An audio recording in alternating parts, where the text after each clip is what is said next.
All righty, folks. Well, welcome everyone. Meetings are much maligned, typically because there are so many ways to conduct them poorly, so they don't achieve the desired results and they frustrate the participants. I'm Arshad from Confirmed. Our focus at Confirmed is on helping business people reclaim and refocus their time more effectively. Today, in tips and secrets to make your meetings more productive, we'll help you do that for meetings so you can get the results you want or removing the arduous tasks that decrease performance and cause the frustrations. Specifically today, we have 4 goals to make sure that by the time you leave today's session, you'll learn how to make your meetings more successful and less arduous, discover a simple formula that is easy to implement and repeatable, find out how to keep everybody aligned to your goals, and hear about a great tool that helps in several parts of the process. We have to fit it into less than an hour, so by the end, you'll also have a way to explore with me how Confirmed can help you with these goals, as well as in other ways that can help you achieve your most important business objectives. Today's presenter is David Radin. Over his career, he has been part of the launch team that released Verizon's internet service, helped Apple put together the service that later morphed into the App Store, ran the membership and communication systems for PTA nationally, and helped companies large and small achieve success through higher effectiveness. He's also a certified consultant for Dale Carnegie, the most trusted soft skills enhancement organization in the world. With a BS from Yale and an MBA from Duke's Fuqua School, David most recently has been working with a team of people whose backgrounds include behavioral science, artificial intelligence, and CRM adoption to create Confirmed. You'll hear more about that at the end of today's session. Now let's turn it over to David to take you through tips and secrets to make your meetings more productive.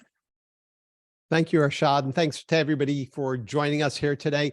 This will be an interesting conversation in a little bit of a different way than what you normally would have in these types of meetings, because number one, we're going to try to practice what we preach. You may have noticed some things happening in the last couple of days that have brought you to us in some ways. And during this meeting, we're going to go through the formula that we use and that we found over the years through various experimentation, usage, et cetera, that work really well. And we also have bounced it off of best practices. So you may have already noticed that this is an interactive meeting. This is not your typical webinar. There are a small number of people here. It's meant to be intimate so that we can ask questions of one another. So let me just open up the floor for a second before we start to make sure that I hit the right use cases, because there are a lot of different types of meetings that are out there. So if you can either type in the chat or feel free to to open up your mic and tell me what types of meetings you guys typically do. Melissa, since your mic is already open, why don't we ask you specifically to start with you? Sure. So my name's Melissa Migliara. I own a business that specializes in corporate wellness programs. So when looking at planning meetings, I'm trying to plan typically with busy HR or wellness lead professionals. So I know they don't have a lot of time. So I'm very, very careful and strategic when I plan with them. And then the other half of my business is consulting work. So I'm actually usually in front of people that don't know how to be efficient with meetings, trying to help them coordinate a lot of the back end work for their business. So it's been really neat kind of looking at both of those entities when I'm planning meetings, because I'm a big advocate of efficiency. And by the way, for the rest of you who are here, we know Melissa because Melissa is also a user of our product Confirmed. Mm-hmm. So we go back a little bit. Zach, would you like to share in your position? You and I talked in your previous role. I know you've moved on since then. So what are you doing these days that require meetings? Yeah, David, that's a great question. So I guess from my side, probably 2 or 3 different types of meetings. One might be like an internal department type of a meeting where we're, either laying out processes or strategies, things like that. I could be leading in, or I could be participating in it. I also am participating in a lot of coming up to speed meetings, and also I do sales meetings. So, okay. So you're all over the place. You've got a lot of different hats that you're wearing these days. Okay. Ken, would you like to share yours with us? Sure, David. So My meetings are probably threesome. I'm an investment advisor, and I learned early on in life that people's attention spans are crushed now. When I was growing up, we had 3 TV channels, and as I like to joke, if my brother put aluminum foil on the rabbit ears, we got channel 53. People have just so much they're doing, and I realized that you have to bend over backwards to hold the attention of your audience. And I've been in many webinars where the presenter did nothing to hold my attention. So kudos to you, David, for doing that. So a lot of my meetings have become more efficient. I teach investor psychology. So instead of me just starting to talk about investing, I do my class in investor psychology via Zoom. So I push people up the learning curve. Meeting in persons, I've actually printed out agendas, and I tell people this is what we're going to talk about. And a lot of times, you know, I know when Melissa made a comment about HR people are busy, I go the opposite way. I think people say they're busy when they're really not. I had an article published in the Post-Gazette titled Busy Nation. And as I like to joke, it's a tribute to all those people who tell me how busy they are. They can't get anything done, but somehow they always know who the bachelor is giving the rose to. So for those people, I tell them, hey, our meeting is going to be 25 minutes. Like I like today that you're 30 minutes and out. Okay, so 25 minutes out, people tend to take those meetings. Thank you. Great. Thanks, Ken. Well, good to meet you. I have a feeling that we have a lot of things in common, and I hope we have some other conversations a little bit later on how we might be able to help you out with some of the things you're doing. And I guess the last one left would be Andrea at this point. Sumaya has dropped off. So Andrea, if you don't have a mic, just type it into the chat so that we can understand a little bit more about what your need is for meetings. If it says assist, it says to me that you may be an administrative assistant and therefore have a little bit of a different need. And we also deal with those as well. But I want to make sure that since you would be the only one in that position, that if I'm going to address it, I want to make sure that you are.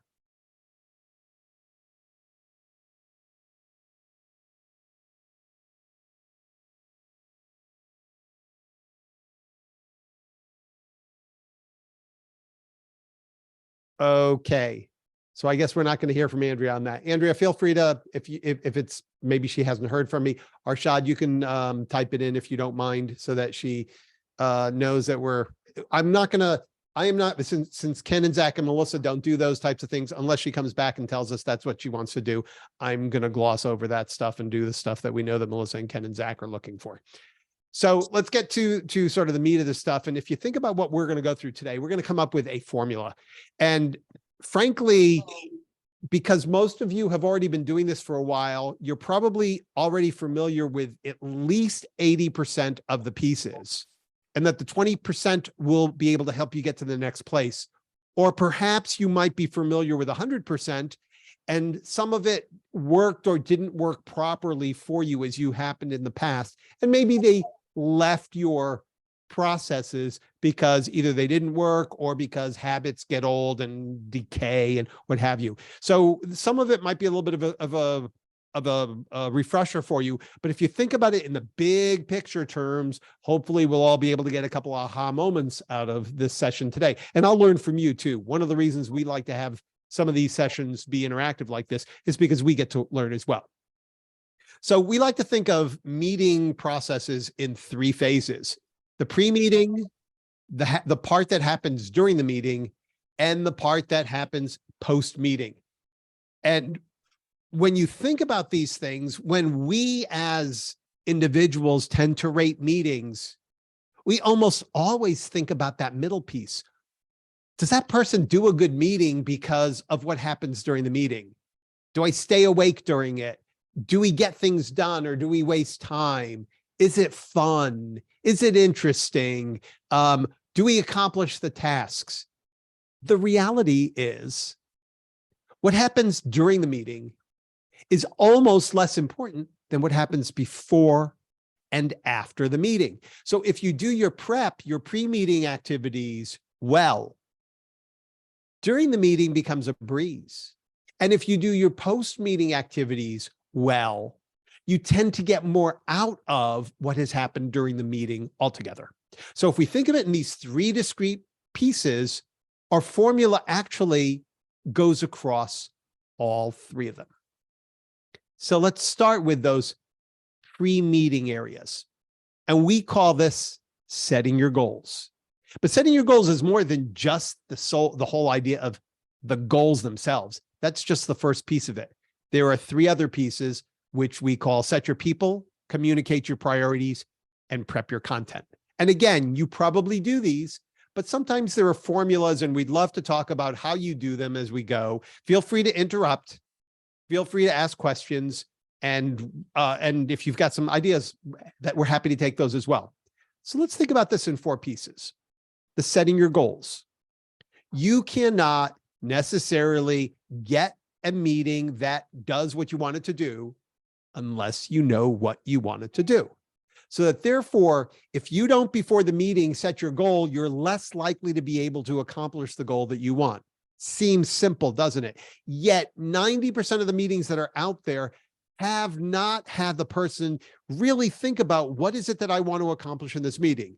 There are a number of reasons for it. Number one, they may not have experience in doing meetings, which I don't think this group is.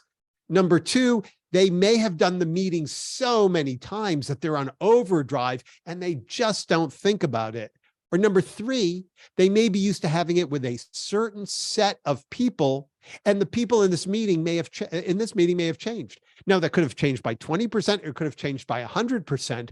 But the fact of the matter is, if you don't specifically set your goal for a meeting, even if you do that same meeting every week, or even if it's a sales meeting and you do it over and over and over again, or support meeting and you do it over and over and over again, thinking about it beforehand and setting your goals will be a way for you to be better at it, and your meeting itself will actually go better. You'll be able to speak better. So for instance, and we practice what we preach, Arshad just joined our company at the beginning of this month, and we're so glad to have him. And today, he and I went through what needs to get done. We set our goals. We did that last week too when we started this. Okay. So number one, set your goals. Number two, set your people. Again, it's the same type of thing. Get the right people in the room and you will succeed. We'll talk about that in a little depth in a minute. If you don't get the right people, you're less likely to succeed. So in terms of an internal meeting, it usually means, are these the people that I need to get the task done? And of the people who I am thinking about bringing in, do I have people who really don't need to be there because they can be better doing what we want them to do by not being there and getting other things accomplished? So figuring out who your people is important for internal meetings.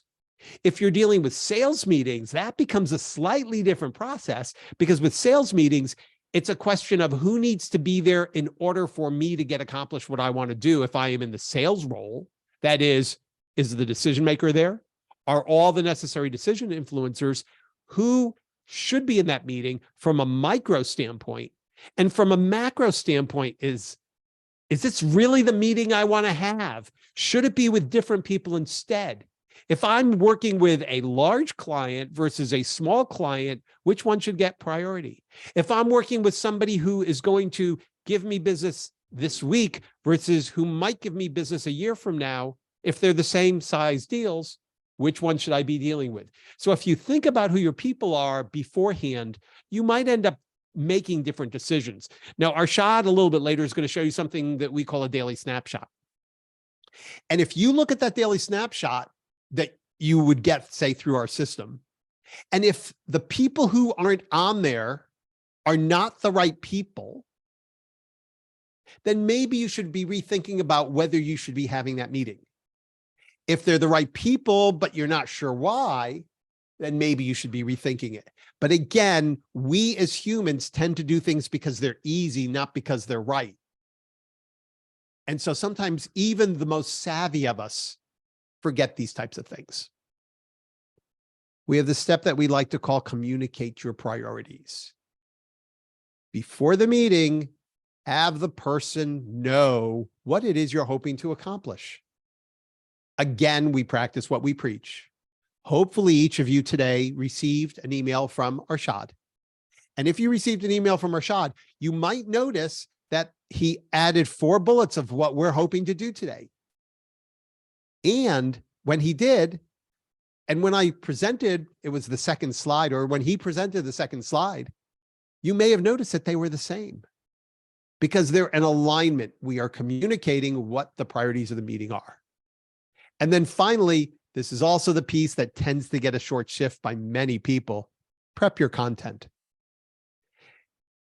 Typically, it takes 2 to 3 hours of preparation for every hour of presentation.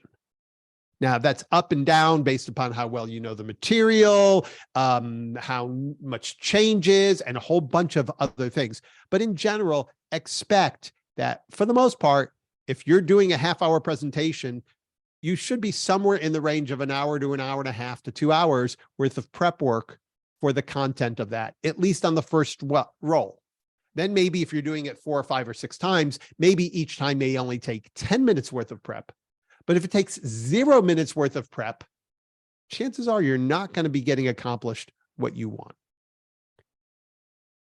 Again, back to the right people. I love this putting the puzzle piece together image because it really describes it well. If you've got the right people in the room, you'll complete the puzzle. And if you don't, you'll be missing the puzzle pieces. Or you'll be having somebody saying, hey, why aren't I part of it if they don't have a puzzle piece in their hand? So again, it's all about having the right people, not just about having people, and allowing them to participate as appropriate. With those pre-meeting communications, think about what your goals and priorities are, which we talked about a second ago. Think about what you need to prepare, and think about how you expect, what you expect when you're in the room. So when I'm sending something to you, I'm setting your goals. Again, going back to Arshad's email from today, he told you what those goals are, what to prepare. Arshad's not asking you to do something for today's meeting. So therefore, it didn't need a what to prepare. But for internal meetings and sales meetings, it typically does. This is what you should do. If it's internal, please do this spreadsheet, or please get this info, or whatever it is that you need to have so that you can have a good meeting, because they'll know they'll bring the right thing to the table. For a sales meeting, it might be, please ask so-and-so to come into the meeting with us. Or perhaps that doesn't work as well. Perhaps you may decide to say instead, you know, I've already tried that, didn't work. Instead, let me have that person introduce me to the right person. And then I'll make that invitation. So therefore, it's the same thing, of what to prepare. It gives them an idea of what you want in the meeting and what everybody should know they should do beforehand. And then what to expect is simply expectation levels should match whatever it is you're telling them in advance, which Arshad did. And once you're in the meeting, this is actually formulaic and usually works really well with a very simple formula. Tell them what you're going to tell them, and then tell them what you told them is the way that a lot of people know it. But it's set the agenda up front, set the goals up front, make sure everybody understands it. And frankly, in many cases, you're going to need to get buy-in by asking the question right there. If it's a sales meeting, here's something that most salespeople do not do, but I find to be one of the most valuable habits that I've created over the years. And that is to validate the time that was allocated. You may remember that at the beginning of my part of this presentation, I said, in the next 20 minutes. So I've set your time expectation. 2 people dropped off. Perhaps that might have been the reason. We're going to follow up with them and we're going to find out. I don't know the answer to that, but the fact is that we validate the time. So that's the way I did it in this, because we have a lot of people. But if I'm in a sales meeting, I'll typically look at how much time they allocated. And let's say that it's something that usually takes me about a half hour or 45 minutes. And that the person comes in and puts a half hour on my calendar. I go, you know what? Melissa, I'll use you if you don't mind. Hi, Melissa. Thanks for joining me today. You know, I noticed that you put 30 minutes on your calendar today. Before we start, do you have a hard stop at 1/2 the hour? I do have a buffer. You do have a buffer. Thank you. So she just told me that it's not quite bad, and she's willing to lend me an ear if I need to run over. But she might not have said that. She might have said, I have a meeting I can't get out of, in which case you got to give it a little bit of buffer. Ken, sounds like you wanted to join in. Oh, no. You know, I love this type of presentation, and no, I'm enjoying it. So I didn't, you know, maybe in a minute I'll have something to say. Great. Okay. No, I saw that you came off. You must have touched it by accident. You came off mute for a second. No problem. But the point that I'm trying to make here is that there are too many people who are trying to get the other person to go by their calendar. But the reality is there are external things, especially on Zoom meetings and the like, where you don't control the environment. If they're in a room with you, there's more control over the environment, but there's still externalities. I have to go and pick up my kids, so I can't be late after this meeting. I have another meeting that's coming up. I've got a client call, all of these things that you don't control. So validating the time up front gives you a really good data point to be able to say, I have to skip things in order to get it in everything that's really, really important, if you need to do that. But again, you know, there are people who you've all gotten the sales pitches where you pick up your cell phone and you listen, and all of a sudden somebody starts to just rattle off at you and try to get as much as they can in your face before you ever utter a word, which is really a silly thing to do, because you're not going to be listening very well if in fact they're doing that. You're much better off with them being interactive with you. Which brings us to the next point. Listen, get things on the table. Again, we try to practice what we preach. And at the beginning of this session, I try to find out a little bit more about everybody who is in this meeting to make sure that we can hit the high points of what everybody wanted to see. What kinds of meetings do you do? And what is your role? Now, we just had somebody who just came in a moment or so ago. Jeremy, just real quickly, you can see this is interactive. You're welcome to interact with us. We're about 30% through, maybe 40% through right now. But what I'll ask, if you would, is please in the chat, please put what kinds of meetings you normally do, and what's your role with your organization. That will help me as we go forward in case there's something that you do that others didn't say that they do in our earlier part of the session. And by the way, welcome. So listen, get things on the table, because you can find that if you listen properly at the beginning, that you'll either change the narrative, or you'll find that other people have already done things that will help you get things done. It will also keep you from going in the wrong direction, which is just dead end. As Arshad mentioned to you before, I'm affiliated with Dale Carnegie. At Dale Carnegie, I will tell you 80% of our initial conversations, I'm sorry, 80% of the conversations are questions. And when I say that, 90% of the meetings go with 80% of the meeting questions. We hardly ever, early in that conversation, get to doing the presentations. Because you find that if you do the listening and you ask the questions properly, you're actually doing the presentation at the same time, and you're finding some ways to make it happen, getting to your goals. Thank you so much, Jeremy. Thank you so much. Is it Hitet?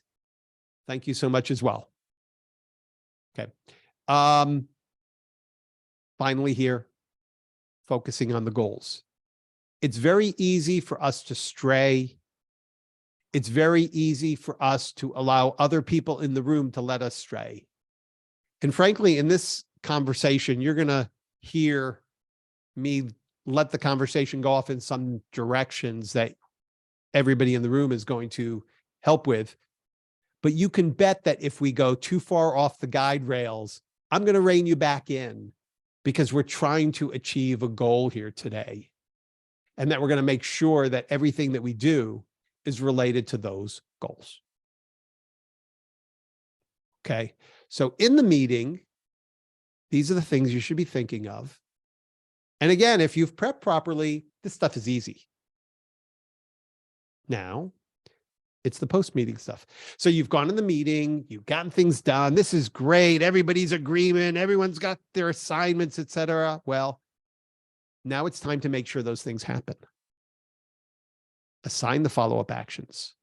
Chances are, and I don't have to guess too hard on this one, but it wouldn't surprise me if each and every one of you in this meeting gets an email from Arshad within the next 24 hours, which may have a call to action of some sort. This is what I'd like to see you do, or this is what you've said you're going to do, or this is the best next step, or something to that effect, so that everybody knows how to be able to continue forward and getting the thing done. And if you do it well, and this is the hardest part of this, is to close the loop promptly, because it's very easy to let other things get in the way. And frankly, this is one of the things that I'm bad at. There are meetings that I might not do this for a week, or that I might have to or go get some other information, et cetera. So if in fact that happens, sometimes you're better off going in and at least, if you think it's going to be a while, at least get a quickie email out or leave a voicemail or something that says, hey, I got you. I'm going to get this for you by such and such a date. Remember the expectation levels that we talked about at the beginning with a pre, you bring them in here too. If you tell them you're going to do it by a date, do it by that date. And then finally, two issues that are very often not used, and it's what we'd like to call a login and feedback loop. If you're using a CRM system, it's actually not all that difficult to log it. Sometimes it would be great to not have to spend that time, but the time is usually worth it to go in and put the information in the CRM system, in your data files, in a Word document, in an Excel spreadsheet, something that says what you did during the meeting. And perhaps take a couple minutes and just think about it and say, what worked and what didn't work? Or ask the people who were in the meeting, what did you like? What didn't you like? How can I make that meeting better? How can I better get us to the goals? You shouldn't feel proud about those things in terms of worried about letting other people, tell you what to do or something to that effect. Because as you get interactive, you'll find that your credibility will go up, your effectiveness will go up, and on some level, your efficiency will go up too. So just keep those all in mind as you do that, and you'll have the opportunity to take this as part of your formula of pre and in the meeting and post. And you'll be able to use that to your advantage and get better and better and better as time goes on. Now, that being said, Arshad at the beginning of this meeting told you about the team that we put together and the background that I have and how we've been doing this for a long time. And so we've put together a set of tools, both an enterprise or large organization type of tools that we can work with clients on a very close basis, and also standalone web tools that we can help other clients with. So I'm going to turn it over to Arshad now to talk about those. And then when he's done, we can do other things, answer questions, et cetera, and go into other topics that are related that you guys want to go into. So Arshad, I'm going to let you take over from here. Thank you, David. As David indicated, at Confirmed, we can help you not only get more out of your meetings, but can also help you get more effectiveness out of your daily business life. Here, you are seeing a diagram of the various ways we do that for our clients, including advisory and analysis and a web-based service that connects to your favorite tools, including Microsoft 365, Google, and Salesforce, to help you get more out of your time and from the investments you've made in those and other tools. Let's take a few minutes to overview a few of the ways we can do that, emphasizing the value related to your meetings. One of the key things we found is that meetings don't happen in a vacuum. The best ones are connected closely to your goals and priorities throughout your workday. So users of our web-based tool get a daily snapshot of what's happening. Different from your calendar, the daily snapshot lets you see at a glance and in an icon-driven way how you need to move from activity to activity so you can better plan your day and get more out of each meeting or activity. On this one, for instance, You'll notice back-to-back meetings at 1 and 2 on Zoom and Google Meet. So first thing in the morning, I can strategically prepare for each and to reflect on how I will jump from one to the next. Similarly, Confirmed has an AI-based travel optimizer that if you do meetings at multiple places, whether around the town or around the globe, it will help you ensure that you minimize travel time and don't end up with meetings scheduled that are too close together to allow enough travel time. During the day, your daily snapshot also allows you to streamline how quickly you can hop between activities, compressing the wasted time. It's an icon-driven and clickable, so you can interpret your day at a glance and click between meetings. Getting back to those 2 meetings in the afternoon on this daily snapshot. It's easy to jump from the Zoom to the Google Meet in a single click. And if you're running late on the first meeting, you can click Take an Action, which minimizes the effort to tell Justin, your second meeting partner, that you'll be late or need to change the meeting.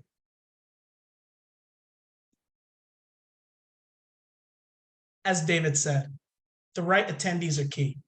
Confirmed helps you get those people into your meetings by making it easy for them to say yes and get full info to all parties. Here, you see how they can compare their own busy schedule. In this case, their busy times are shown in yellow, with the times that you would like to meet with them here shown white as 30 and 60-minute slots that they can compare and choose. Without Confirmed, this is normally something you can do only with the people inside your company that share the same scheduling platform with you. Confirmed allows you to present it to all attendees, even in different companies, and allows them to include additional people from their own contact lists, in which case you get more than just email addresses, which lets you better understand whether the right people are attending. In the left column, you see how you can also focus them on the platform or meeting places that best work for you. So you can let them choose Zoom or Microsoft Teams in this example, because you don't know which are acceptable in their organization or the easiest for them. And if you want to do it in person, you can restrict which places are offered based on where you'll be during that day part. For instance, Monday afternoon, only in the south suburbs, and Thursday midday downtown. So you're getting the right people, you're making it easier for them to say yes, and you are optimizing your time by reducing admin and travel, saving hours of your own weekly. Confirmed automates parts of the process to ensure compliance and communication. Here, for example, you see an automated reminder which goes to the meeting participants so they always have access to the meeting details, and attendees without having to dig through their various systems. Part of the keys to continued success, as David said, is how you collect and use data, and that pertains to meetings and other activities as well. We mentioned earlier that Confirmed is a Microsoft partner and a Salesforce ISV partner. And our system interacts with those systems and others, such as Google Calendar and Contacts, to log data, retrieve it in formats that are easiest to interpret, and in a way that puts it in the right hands at the right time, and even enriches some of it so you'll get causal relationships, not just simple data points. Here you see a handful of the reports and information views that you'll get by subscribing to Confirmed. We have time for a few questions. Who has the first question?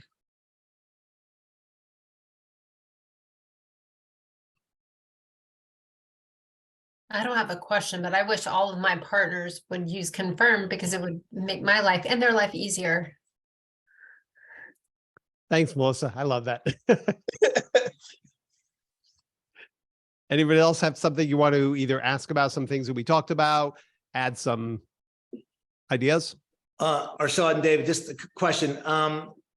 What exactly is Salesforce? And David, are you familiar with the sales platform that was just set up. I went to a meeting at Ascender. If you know what that is, Ascender. I do know Ascender, yes. Yeah, but there was a Kit Mueller was up there. With Yeah, I know Kit. Yeah, with the CMU. Were you familiar with their program? I'm not sure what I am familiar with a number of their programs. Ascender uses a bunch of tools, and they move from tool to tool a lot because they do a lot of experimenting. I'm not sure what they're using. I think their core tool that last time I spoke with them was actually HubSpot. It wasn't.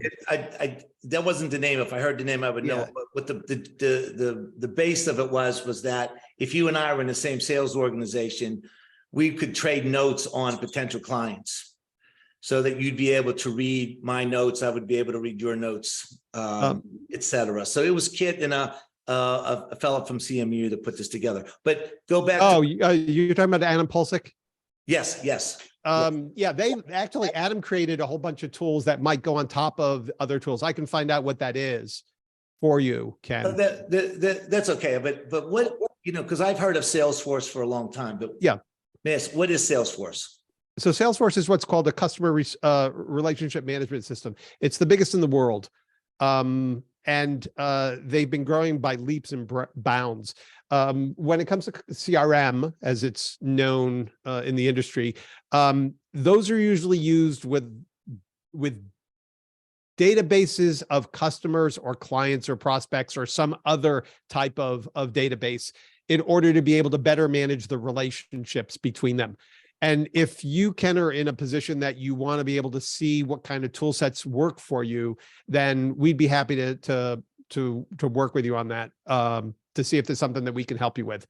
Whether it's whatever Adam suggested, if that's the right thing. Kit happens to be a good friend of mine, but whatever those are, we'd be happy to look at that, or if there's something that we think is better. Different organizations have different tools. So if you look at, there's an organization here in town called Innovation Works, which is a lot like Ascender. They are actually using Salesforce. They recently changed from Microsoft to Google, which is pretty unusual. Usually they go in the other direction. But Ascender tends to use mostly Google-ish types of things that are very often aimed at smaller companies, whereas some of the bigger or even medium-sized organizations would rather have a tool that's a little bit more than they need, because they can do more with it.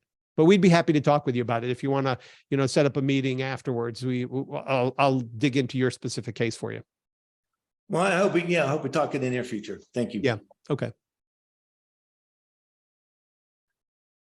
Anybody else have anything else you want to chat about here?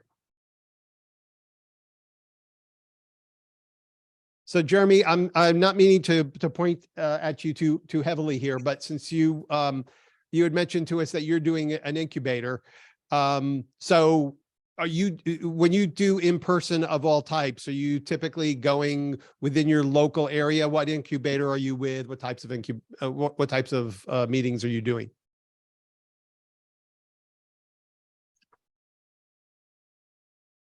All okay. All local. Okay, well that's helpful to know.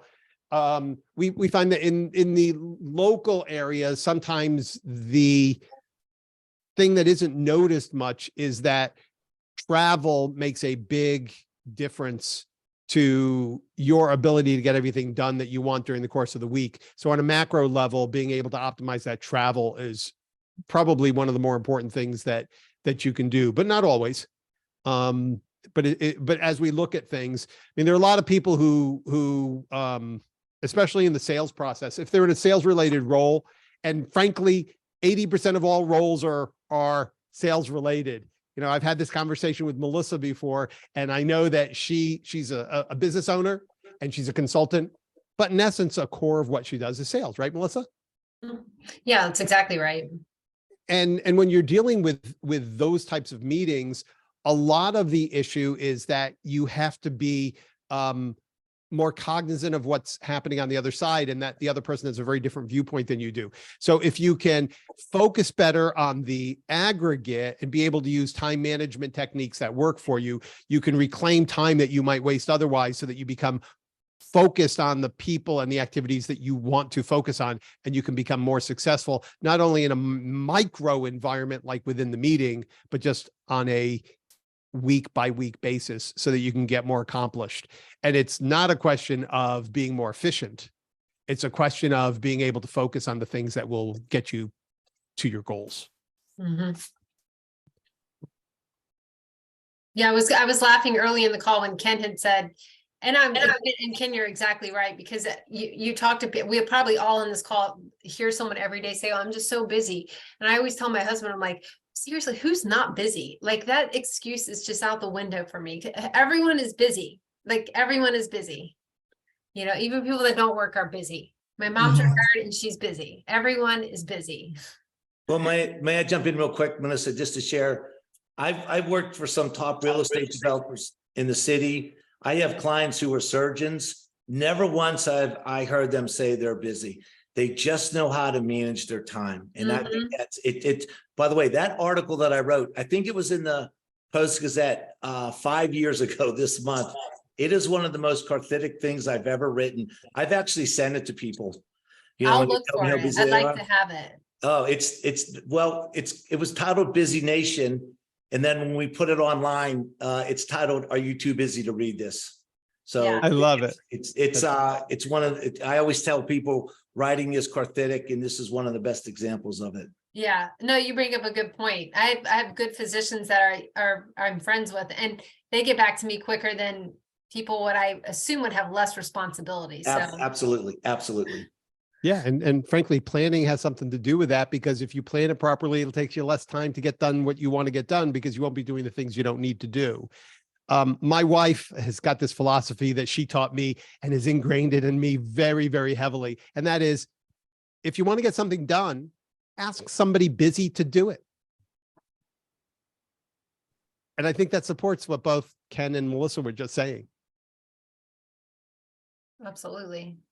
Wait, one other footnote to that though, David, is one of the great abilities in life is the ability to say no.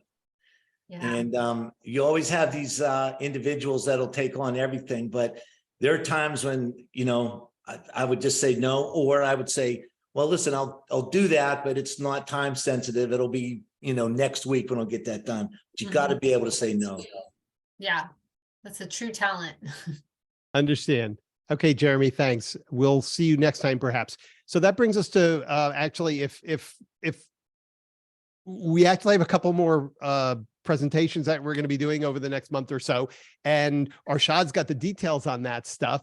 So why don't we just close it up? Be happy to stay here. We're allocated till 2 o'clock. We'll be happy to stay here afterwards if anybody else wants to just chat. But Arshad, over to you. Yeah, I'll definitely wrap it up. So you guys may have noticed that we always practice what we preach, and we'd love to help you guys do the same, whether in a deep way in which you take advantage of our advisory, analysis, and consulting, or simply just by using our web-based tools on a subscription basis. Please feel free to use this URL or QR code to confirm an exploratory meeting with me.